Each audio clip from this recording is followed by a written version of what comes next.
IPL 4 when he was like 15 years old, playing top lane for Curse. And he's been in the scene sort of off and on, and now showing as one of the best homegrown North American mid lane talents. And there's just so many good players. There's just everything you can talk about. Altec has bounced around some honestly bad teams in the LCS, but he's always been a big contributor, and now he's got some real big-time players that he's playing up with. Going to be a pretty sick game, I would say. We've already got through the picks and bans, so you can see Gangplank, Tom Kench, Graves already off the table via Immortals, Elise, Lulu, and Fiora banned out by NRG, and they've right away first picked the Corki, which can be GBM or Altec. Absolutely. That's the big thing. Corki mid lane has proven to be a pretty big force, very strong lane, and now brings you that AP damage threat from the mid lane, as well as the gank priority with the package you can pick up from the base. And Immortals making a choice I think Dignitas should have been the last draft. Grab the LIssandra up against what can easily be a double AD comp or just a siege-focused one. The Nidalee is actually already locked in by Moon. GBM now to make his own choice on mid laner, but look at this, already 2 squishy long-range backliners. How do you get onto them? Maybe LIssandra. Really quick pick for the Nidalee, honestly, and it's something that ReignOver hasn't really played, so it also is a bit of a different style for Moon. You don't think of him as kind of a farm-heavy jungler. You would expect him to be more of a utility just because of Impact and GBM being such commanding solo laners. And we have some serious NA Rengar up in this game. I mean, so many things already locked in. Will be bringing it, so. Korean, whether or not EU, you NA call Rengar. it NA Rengar, it is Korean EU NA Rengar. And that's World's Rengar. World's Rengar, that's true. We'll see if it ends up being game over or if it is ReignOver after all. But another Janna, of course, for Pobelter. You're seeing the rest of NRG put their lineup together. Varus getting picked up likely for the mid lane. A defensive tank and Alistar was already grabbed for support, but they've also now grabbed Maokai for impact. So even though he can play these carries, and we saw his Fiora in his only NA LCS game so far this year, he is back on Maokai to protect GBM and Altec and Moon. Those are the 3 carrying this game. Super fast champion select right here. Yeah. And honestly, some new choices seen in this draft.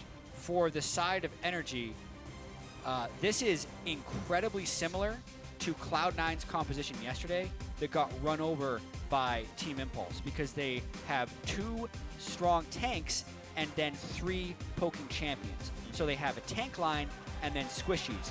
But how in the world are Maokai and Alistar going to protect you from all the different angles Zed, Rengar, and LIssandra can attack? Yeah. It'll be so difficult for NRG to set up the proper poke scenarios, and it's really on Immortals to break through to those squishies, and that could be the thing that breaks open this game.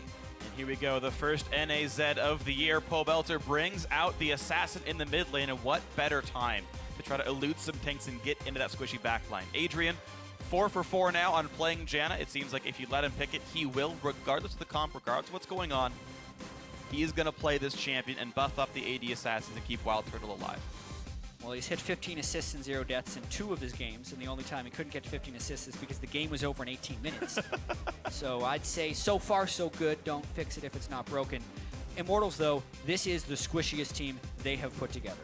If they fall behind against Maokai or even against Corki Varus, the poke could 2-shot them because no one's really going to be building tank stats. Yeah. Once again, we could see a highly variable, volatile game from Immortals, but that was a very fast and exciting draft, which hopefully the game mimics. The game could be fast and exciting as well. It could be absolutely incredible. Guys, you at home, as always, voted in this one. Hashtag NRG winner, hashtag IMT win to @LISandra on Twitter. Let us know who it's going to be. Every major region actually has an undefeated team except for the European LCS. North America will have one at the end of the day, but of the 2 3-0 teams, one will get their first loss here. Will it be NRG? Will it be Immortals? Here we go into the game. This is going to be a big one. Game of the week. Nice Immortals banners.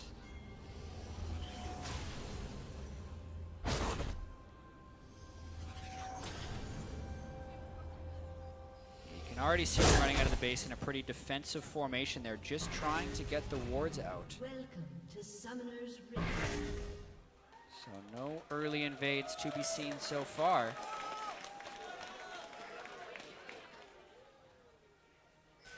Have to see how well Immortals can lane swap this one, because an early magic resist item on a top lane Maokai will really diminish Huni's ability to create pressure in the lane. have to make teleport plays for sure. Something to watch for. Right now, 1 minute and 3 seconds in, Impact can start setting up saplings for whatever jungle start he wants to set Moon up with. Moon himself, I want to know if he's actually going for a trap start or a javelin start. And solo queue tend to see traps. He is putting traps down himself, so that will give the best start that Nidalee can have. You just basically get to continue to refresh the hunt and get super low cooldown pounces. That's how you clear the jungle the best as Nidalee. One more Bushwhack comes down, and it will be a Crux start. And Impact actually not doing any sapling spam to make this faster. Yeah, who needs saplings? Actually, no, I think he did get them on... whatever, we'll figure it out later. Either way, I think he threw a scouting sapling in the river early on. Yeah, he did not get Raptors. There's no bonus CS on this Maokai. Level 2? Oh, he did donate to GBM. Okay, that's what I was missing. GBM has 3 bonus CS by sending a piercing arrow over from where the saplings were on Raptors. I wanted to figure it out. I finally did. Yep, congratulations. Not as important as you might think. All figured out. It'll be a slight experience advantage, honestly. GBM can hit level 2 before Pobelter and get a little bit more of an early laning advantage. A Corruption Potion Varus. Definitely important. Huni sees that he is in a lane swap and comes to defend ReignOver as well as be part of the double jungle. As there were some people walking in and trying to mess with that. That was KonKwon's support Alistar. Yeah, I'm worried for Huni's experience in this game. It's going to be hard for him to find a lane where he can survive well. If Impact gets ahead of him, he won't be able to lane well against Maokai, just thanks to Maokai's tankiness and the fact that LIssandra is so spam heavy with her spells. Maokai can just heal back up with auto attacks. And then against Alistair Corki, it's a lot of crowd control that can... A lot of crowd control and burst damage just with Alistar and Corki, so a squishy LIssandra wouldn't be able to exist in that lane either. And LIssandra's also not a great double jungler. It's really going to rely on Huni finding creative ways to get experience, whether it's through gank kills or finding some empty lanes where he can just pick up minions without contention. Because other than that, he's going to be really far behind on a champion that can't fall behind and still succeed. Well, right now he's going to be sharing XP in the bottom lane here, and we'll see how well the wave bounce goes. Immortals are actually letting the minions hit minions, which is actually suboptimal for dealing damage to turrets. You actually want your champions to focus it and tank them. This turret will die a little bit more slowly as a result. Shouldn't be a huge problem. ReignOver does not properly guesstimate red buff damage. And it's healing. And it starts healing. It's okay, he got 5 Frosty. It was all part of the plan. That was totally intentional. Impact takes down the top lane outer turret. WildTurtle will do the same. He gets solo gold here. And he will build a freeze that Huni could choose to use, but Huni's actually walking top lane for that one. Yeah, Altec is going to run into this wave and just try and get the minions and shove as quickly as possible. The timing on Altec's arrival in that lane is actually perfect. So I think he missed 1 CS, which is great when you consider what normal wave bouncing can do to you. And there's also no threat on him right now. He's also breaking the freeze, so it's going to push in. Yeah, very good. Deathfire touch Varus. I guess it actually makes sense since you're not going to 3-hit very often. Just getting that little bit of extra poke off your Q. Yeah. Otherwise, pretty much what I would expect from every champion here. Got the Wind Speaker's Alistar as well. Give that nice armored MR to everyone if he can get the right Triumphant Roar off. Right. ReignOver also rushed cooldown boots, by the way, and he is going Strength of Ages. Real early. It's the same as his Olaf, actually. His Olaf went Strength of Ages as well into full tank, and even though ReignOver can carry games, he tends to build his junglers very, very tanky regardless. So, par for the course for him as a player, although you would expect the typical Rengar to build full attack damage. It's not typically ReignOver's style. GB missing a couple of CS on a turret, not too bad. Overall scoreline, he is +4 on Pobelter, lands the Q poke, and you can see that little purple burn did a bit of damage via Corrupting Potion and Deathfire Touch. Stacking a lot of extra damage onto that single poke spell, very valuable. Moon doing a jungle invade because they long ago spotted ReignOver walking through a tri-rush ward in the top lane, so he knew he was safe to go in and get some of his Tracker's Knife wards down in the jungle. Leaves a little wolf up and would expect that Grom to be spawning fairly early, which I think didn't happen, so he's killing it now, yeah. As well for the NRG jungler here, who is basically equal level to ReignOver, so both these guys have done so far roughly the same things this game. They've both counter jungled with what they can. They've both leveled up reasonably well and gotten similar CS. Pobelter just missing one minion under the turret and is a bit far behind thanks to a melee versus range matchup. GBM has continually pushed Pobelter in. Watching Huni versus Impact in the top lane, also fairly close to equal. Should both be hitting level 5 on this wave. Huni just has, Impact will. But Impact can build a freeze, so Huni's got to make a choice to either break that, and he may with the ward coverage he's got, or roam. Yeah, he has 2 pink wards up right now, so he's feeling really safe. Almost impossible for Nidalee to find a good approach onto him at the moment. And he was able to get the pink ward coverage down because ReignOver spent that visit in the top side. So really, that's the position that Immortals needs to put Huni into. We were talking about how it's going to be difficult for him to find the right situation to farm, and at least in this part of the game, he's found it. Once Impact gets a magic resist, it'll become difficult again. Well, here comes version 2, or maybe phase 3 of the lane swap here. Immortals recalling their dual lane back once more. A bit of an awkward recall for Turtle, though. Recalled at about 900 gold, could only get Cloak of Agility. He'd like to get BF Sword if he could help it on Lucian, but he won't have that here. Minor freeze by the NRG bot lane. You saw them let the entire wave push back in after WildTurtle cleared it. Freezing can always result in some very big CS discrepancies. Right now, Moon just taking jungle camp still some more, and Adrian has roamed over to the top lane. He's here to support ReignOver in his gank attempt on this top lane. There is a turret for Impact to fall behind to, and Impact has not even bought yet. He's stayed up in this lane since the turret went down in the first place. Really, Adrian just up there for fun. In case there was a Nidalee there, they would have had a numbers advantage, but really, he's not going to be much of a gank assist. He's more of just there in case a fight breaks out. Yep. Spot where you want to shoot your arrow from on Varus. Hide in the fog of war so they have less time to react to your arrow. Pobelter will only then see the arrow as soon as one of his minions would technically be in vision of where the missile is firing from, so it takes a little longer. And if I have my numbers right, to do some quick math on what Piercing Arrow with Deathfire Touch would do, even though the duration is cut in half via it being an area of effect spell, Piercing Arrow, it still has a 0.3 attack damage ratio on the remaining dot. So adding 0.3 attack damage ratio to an already pretty scary Piercing Arrow is a significant damage bump. So I definitely agree with GBM's choice of getting Deathfire Touch as the mastery here. Even if you get reduced benefits, that benefit is still quite high. First big play of the game here. With the package being picked up, Altec zooms out towards the mid lane.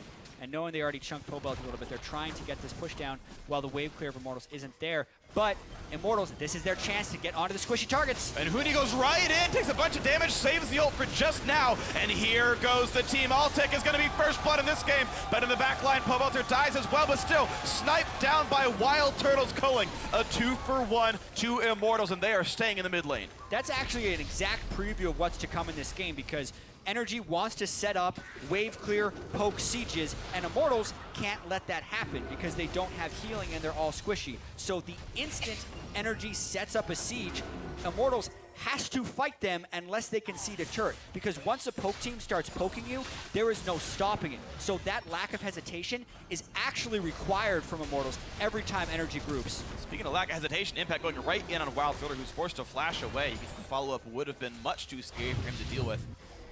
Summoner lost the gap. Flashing through before KonKwon can get the CC on Huni, and then ulting himself because he's in the middle of 4 people. So great play there, and exhaust goes down early on Pobelter on the back side if we're looking to the left of the screen. And a nice Maokai route right after he used his ultimate so he can't bounce back for the safety. WildTurtle gets the snipe, however, onto Moon, which pulled them into a 2-for-1 situation. Honestly, a lot of really impressive stuff there. Huni realized that when he flash W'd, he was not in range of KonKwon. Pulverize couldn't have landed, nor headbutt, because he's rooted. So he got to wait, and then self-ult, make sure he didn't get pulverized. He got to delay his CC properly, didn't have to worry about getting chain stunned. Yeah. Also, Adrian flash tornadoed, so that when ReignOver was done being stunned himself, could then land the root. Altec never had time to flash away, actually. He was chain rooted, I believe, until death. So a lot of very small micro plays done that actually resulted in the kills going the way they did. Immortals has that inbuilt teamfight synergy somehow, despite being the new team. Impressive stuff. Immortals only at 500 gold for their attempts, though, and Adrian, yeah, poked down by GBM. You've got to, getting a kill or two or not, Huni's now without flash, so is Adrian. And this is where we need to see the initiation come again from Immortals. There's no flash on Huni though, and he was off in the top wave, so they're burning as many cooldowns as possible to keep them from the turret. But it's all about flank wards for NRG on the side to see when Immortals collapses in, because NRG doesn't want to get flanked by the Assassins, and Immortals doesn't want to let the team group up in the mid lane to push. It is a classic matchup here of poke versus flank, and it's really all about execution. It is going to be about execution, and if Immortals can get those executions, they can stop the poke from really happening. You saw Rift Herald buff, I believe, was onto Moon, and he's the one really leading these minions in. WildTurtle last wave burned his ultimate to knock those things down. And this wave, NRG not choosing to stay around. ReignOver at level 8, full ferocity. Did go Cinderhulk, by the way, on Rengar. So he will remain the sole tank on the team. So he will also be able to go in early and hopefully get a root down. It'll be a lot of untargetable or tanky, distracting people that go in while they're trying to do those assassinations. Rengar can be really slippery, Zed can be very slippery, and once Huni gets his Rod of Ages, probably Zonius is his next item, he will also be very difficult to kill, despite them all bringing some pretty high damage. Despite the low kill count here at 12 minutes. It's a very tense game. And it will be explosive at some point, just because of the matchup in the team composition. Yeah, and the funny thing is, like, the lower kill the game is, generally it speaks to the better energies playing the game. Because the things that they kill are going to be minion waves and turrets, not so much champions unless Immortals missteps heavily. Yeah. And if NRG can get enough poke down before Immortals tries a team fight, that's how they get their team fight wins. Here comes another siege mid lane and another fight mid. Root onto Moon, down to half HP on this Nidalee. He's got full ferocity again, dodges away from the skill shot, but can't get away from WildTurtle. And now KonKwon rooted up in the back lines. In goes ReignOver, really wants this. Only level 5 on Alistar. Means this will be a kill for Pobelter despite the exhaust. Trying to get away from the turret though, down to 600 health, but it's still a 2 for 0. Impact in the back lines. Can he really win a fight 3 versus 5? He's gonna try. Goes in, gets Huni. Altec picks that one up. Now ReignOver has to be careful. Gets a shield, stays alive. Again, 2 for 1 Immortals. Wow, and Adrian's ultimate on Janna could not save Huni there. I think Impact may have been untargetable during the ultimate from Adrian. Some really tight stuff here. Neither of these teams showing hesitation and making these plays with a lot of confidence, and the siege will continue now. Even though they suffered some casualties, Immortals got low, and Impact made a counterplay. So at the end of the day, 1 turret down. +1 kill, still +1 turret for NRG, and they're going to keep moving forward. Look at this, really undaunted.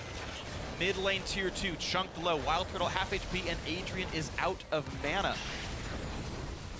Half health on this turret now, and NRG will finally say, okay, you got a bit of time. But this team's back here. Well, here's the thing. This is a great time for NRG to siege because Immortals just burned so many key cooldowns in that last engage. As the game progresses, they're going to have smaller and smaller windows because ultimate cooldowns will go down.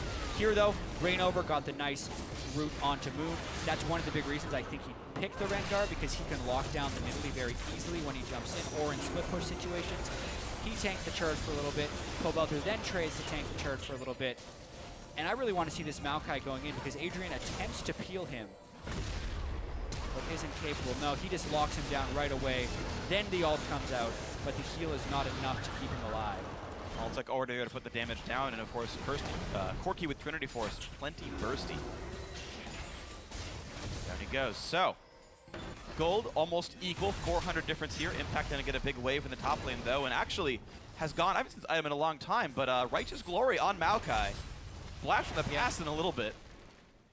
I'm not really sure the path Impact would want to go in this for optimal play because they're a poke team and he's kind of counter siege.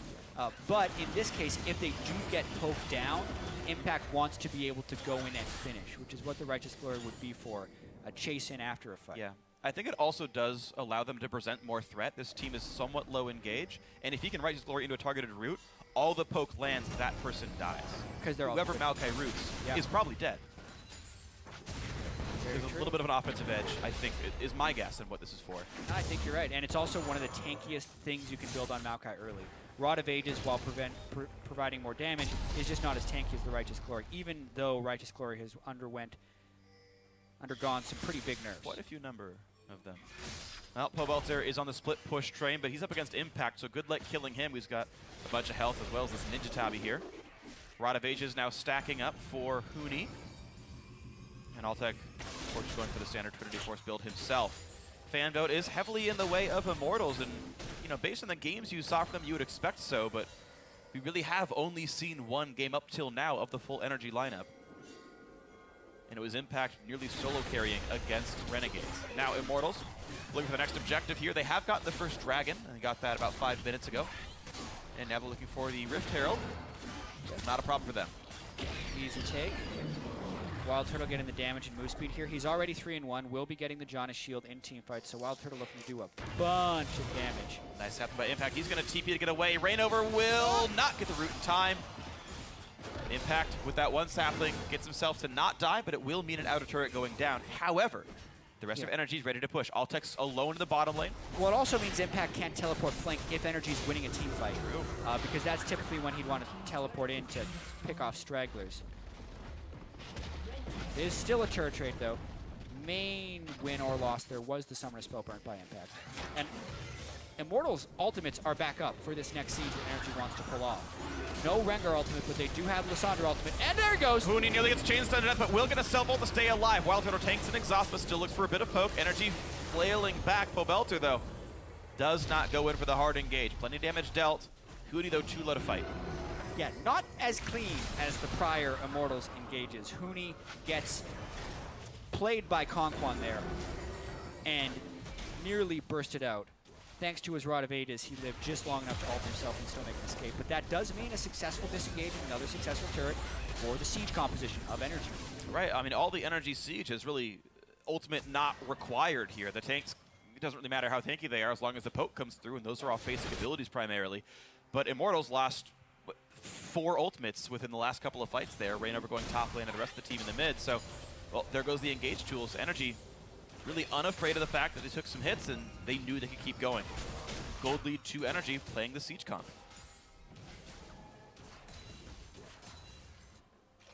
Trying to think of the big items that will come in and turn this one. When GBM and Altec can get QSSs, it's actually pretty huge as far as Immortals' ability to force team fights. LIssandra, Zed, and Rengar can somewhat be shut down by those, even though they'll still be taking the damage. But at the same time, NRG does need to make sure they're getting their damage first. Otherwise, you can QSS it, but if you're never killing back, you're still going to die. Yeah. At the same time, there's, what, 3 big damage dealers of Immortals that will continue to scale up in terms of damage. And the faster you one-shot an enemy marksman, you know, the better your fight goes. So Huni will continue to get damage. His Rod of Ages will continue to stack. It's at 5 right now. Ruin can get done for Pobelter. That'll increase his damage. And yeah, I'm curious to see how these teams will grow. Frost Queen's Claim also nearly done for Adrian. That'll be another engage tool that's lower cooldown on average than the engage tools of Immortals normally have. Posturing up now for the Dragon, though. 19 minutes in. And NRG will get 6% bonus attack damage and ability power if they get this one. Yeah. Immortals just bought, so they won't be here to defend. And NRG is actually winning the map control from 4 turrets to 2, which is one of the big reasons they can actually take this Dragon, because Immortals needs to respect that in a lot of ways. And it's harder for Immortals to get into flank position the more turrets they lose, because it's more unsafe for them to get deep wards in which they need to flank, and it's also easier for NRG to place the defensive wards they need to prevent the flank. Sightstone onto KonKwon, pink wards in everyone's inventory, and a Tracker's Knife on Moon mean they can set up a lot of good flanks. Since they're primarily just pushing the mid lane, they're warding both sides quite well. Good job by them. Yeah, the Sightstone and the Smite-Stone working together. Small little play by WildTurtle there. Delayed the kill on the red buff till Adrian could level up by standing nearby. Level 8 now on this Janna. Nice little thing there. Frost Queen still not yet done, though. Has 300 gold to go until that combine is eligible for him. 2 items for WildTurtle. He just picked up the rapid fire cannon. He'll have more ability to hit some people in these fights now. That first double attack will have 150 bonus range.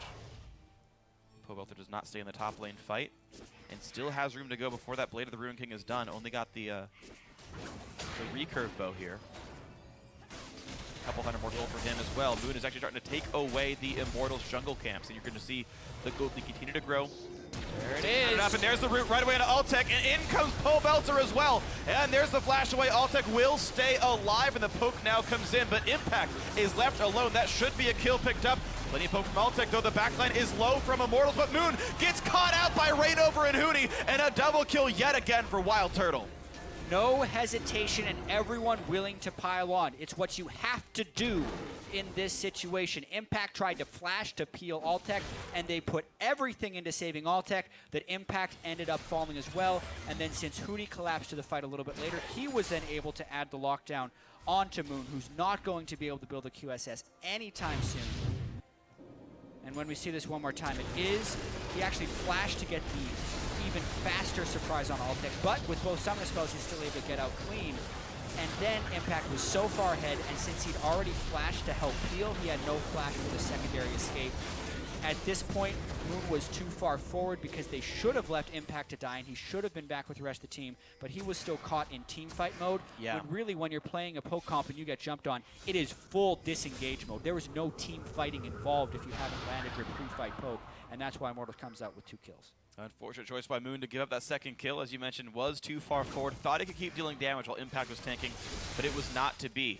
Problem is, with how well these waves have been pushed, Immortals really got nothing picked up off of that. I don't believe they took down any turrets they wouldn't have gotten already. Dragon, of course, already off the map. Rift Herald already off the map as well, so it just meant 2 kills and a recall.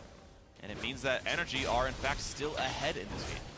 And one of the scariest things for NRG is the fact that WildTurtle has 5 of the 6 kills for Immortals.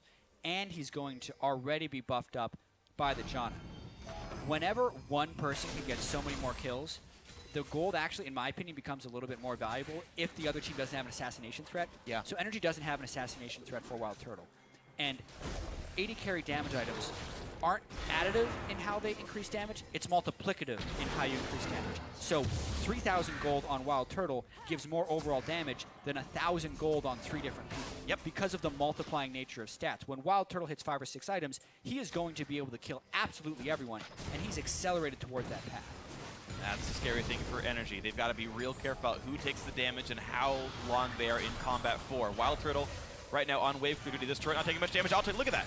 He was not willing to fight back against WildTurtle. We're going to see a fight. LIssandra and Zed are on the backside as ReignOver pops his ultimate. NRG knows it's coming. It's all about stopping. Here comes the engage. Moon dangerously low. Huni keeps himself alive, but to the back line they go. They've already picked up 1. They're going to pick up 2. It's a double for Pobelter. He's now on to GBM. He wants more. He's thirsty for blood. WildTurtle finds the 3rd. This is a whitewash in favor of Immortals. Impact the 4th kill. It's 2 double kills for the Immortals carries. And that might be the fight that breaks the camel's back there for NRG, because this was by far the best fight for Immortals. They got great flank positioning.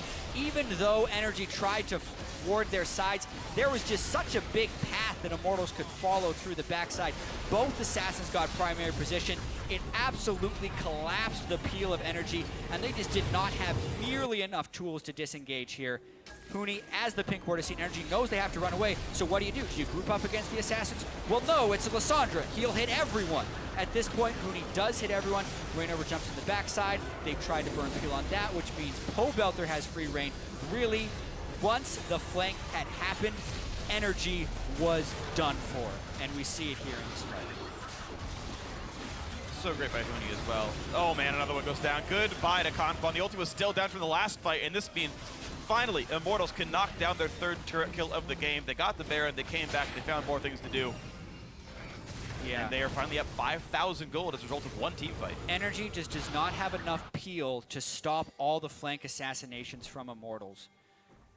And the only way in which they would be able to win this game is if Immortals wasn't 100% decisive. Immortals has been, though. They're flanking immediately. This is a perfect example of how you play against a poke comp. With no hesitation, the right flanks pretty much every single time.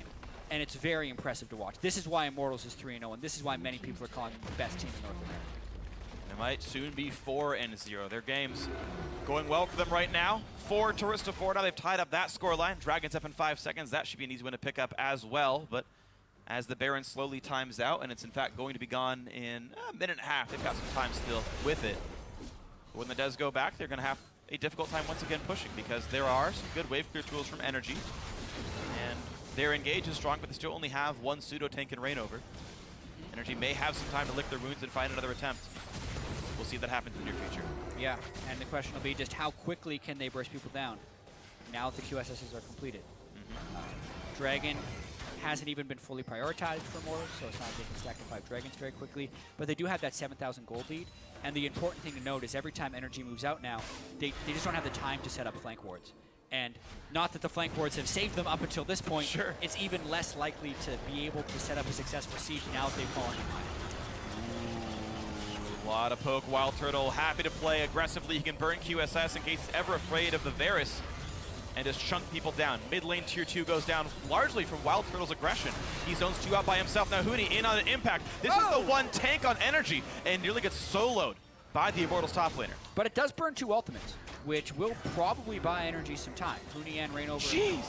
Whoa. That's the multiplicative damage we were talking about. And good. Oh, okay, he burned QSS, but then look at that. Waits, the Ignite comes in. There's one more Shuriken toss, and that's a kill going through to Pobelter. 13-2 Immortals, sizably ahead. 10,000 gold and a bot lane inhibitor at 2630. Yeah. Watching the game the way it's devolving right now for NRG makes you feel like they never really had a chance from Champion Select. Because once you see assassins running free like Zed and LIssandra, and even WildTurtle with 8 kills, it just looks so hopeless for NRG right now. They don't have the ways to escape all of the chase of Immortals, and NRG doesn't have a team fight composition to actually fight when they get caught. But that is the make or break of a poke composition. It's tough life, and Immortals is turning this into a stomp. They absolutely are. Immortals, when they get ahead, they tend to close things out fast. Record holders for fastest win in NA LCS history, and you can see with games like this why they are able to do this and win so well and so consistently so far. It's only been their 4th game right here on the Rift, but these guys are scary. Dragon number 2 is theirs. They chose to delay that until after they could finish sieging with their Baron buff, so I think that is actually the correct choice. They don't need to wait for Dragon 5, but they did want to use as much of Baron as possible. Adrian still has not died, so currently he has 47 KDA? 48 KDA because of the 1 kill. 47 assists, 1 kill, 0 deaths. Maybe he's making a run for Bangs, what he was at 70 KDA at one point during Something Worlds. super high. Adrian will... I want to see 100. I've been waiting so long to see 100. A triple-digit KDA. Back in the Challenger Series, Highly unlikely. 2014, there was a bot lane that had they got up to 96 KDA. Whoa. And they both got killed at the start of the next game they played. And I was so heartbroken. And then we had Bang, and I was like, okay, he's going to do it. And then that happened. And he died a few times. All right, Adrian. The thing is, you don't want the KDA to become a problem that impacts your play, because oftentimes it is the right call to die. Huni, though, is really far out of position.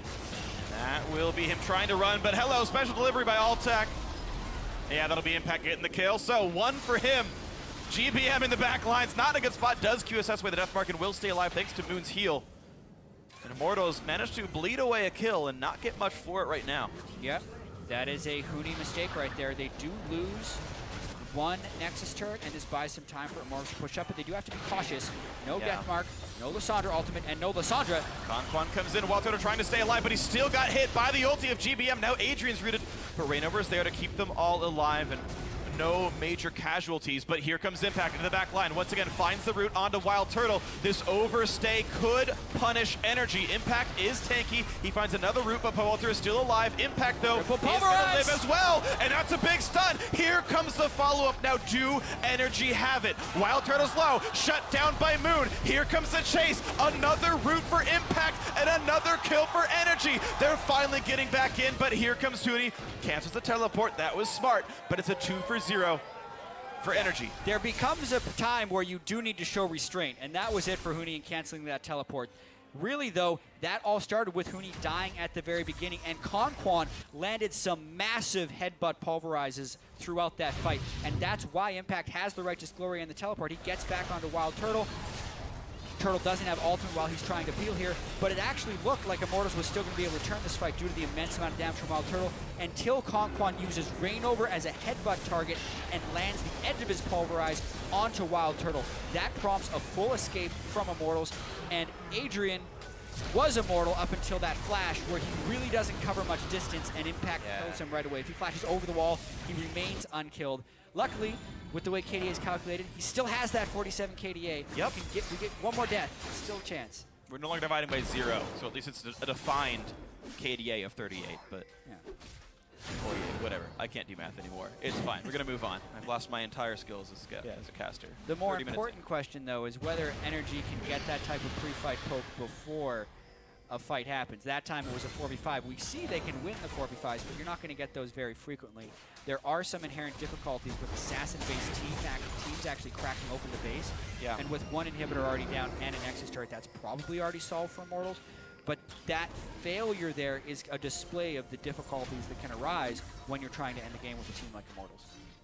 3 QSSs on the NRG lineup. Moon, GBM, and Altec, all the non-tanks have built to not get one shot by Pobelter, or to get away from Huni's engage if he ever points the ulti on him. Now, it is a big tax on their inventory and tax on their gold, but it will remove a lot of the options that Immortals has for winning those fights. We'll see how that pays out. 9,000 Gulus will jump to 10K when this Baron goes down. No one is here to contest this. The Immortals continue to hold map control, and it will take a while for Energy to catch back up. Yeah. Clean 10,000 gold, 60,000 to 50,000. Nice. That's 20% of a gold lead right there. Love me some clean numbers. Not anymore, though.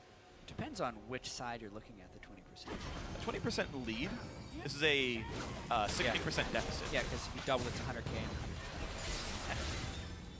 Immortals has 20% more, but Energy would have not 20%. 16%, 16.6% less.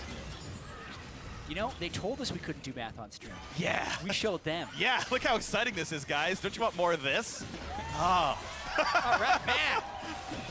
Question, math versus puns, which is more interesting? Math. Math, almost Absolutely. definitely. Math puns. We made people cheer for math, guys. How good is League of Legends? 13-5, Immortals pushing back into the bottom lane. See, these guys know how to push for a dead inhibitor turret and knock the inhib down themselves. KonKwon looking for an engage. A little bit of Impact trouble, is pushing back Huni, who cannot withstand that 1v1. Impact, quote-unquote, can't play damage dealers, but still out-dueling Huni despite a 80 minion deficit. Yeah, I mean, it goes to show you how beastly Maokai can get later in the game against primarily magic damage dealer, even with a Frozen Heart and Ninja Top. It's not like he was even built to deal with him. Spear Visage, As good a Spirit enough. Visage. Yeah, that's enough. That's all Maokai needs. Just Maokai things. Yeah, and now with the inhibitor respawn, it's slowly getting ticked away. Huni is waiting for Energy to push out a bit because that's when he wants to get a home guard TP in. Yeah. He's putting in the TP really far away, but I think he's still going to try for something. He's just staying still. Now he's going to look for the play, There's going the to jump claw. over the wall. All right. Not jump over the wall. He was far ahead from his team. That was actually a very poorly timed claw. Yeah. He could wait for the minions. One more time. Will go. Flash W. 2 QSS is self-ult. That's going to be the inhibitor. Now what more can it be? Pobelter wants it. He goes for the back line. QSS are down. He's going to push in. He's already picked up GBM. Altec's going to be next. ReignOver gets that kill. And the back line is dead. The front line is next. 3 kills for the fight. This will be the game. And Immortals will take it home in under 34 minutes. They are North America's last undefeated team. And they have taken down Energy. What a relentless final fight that was. Just brute forcing their way into Energy's Nexus, essentially. That's the only place they had to retreat from. No turret safety whatsoever. And yeah, Phreak, 4-0 on Immortals. And this was a display of coordination and willingness to fight. If you're going to be playing poke comps against them, be ready to deal with multiple assassinations and no hesitation on the engage. None at all. What a great game there. There's a quick hug between the former teammates. To be fair, Impact did have an opportunity to laugh over Adrian's dead body. That's true. Yeah, it was got his twisted advance that ultimately led to the death of Adrian. So, small victories. Small victories. Hashtag silver linings. You take them where you can, but even still, this means Energy are currently alone in second place at 3-1.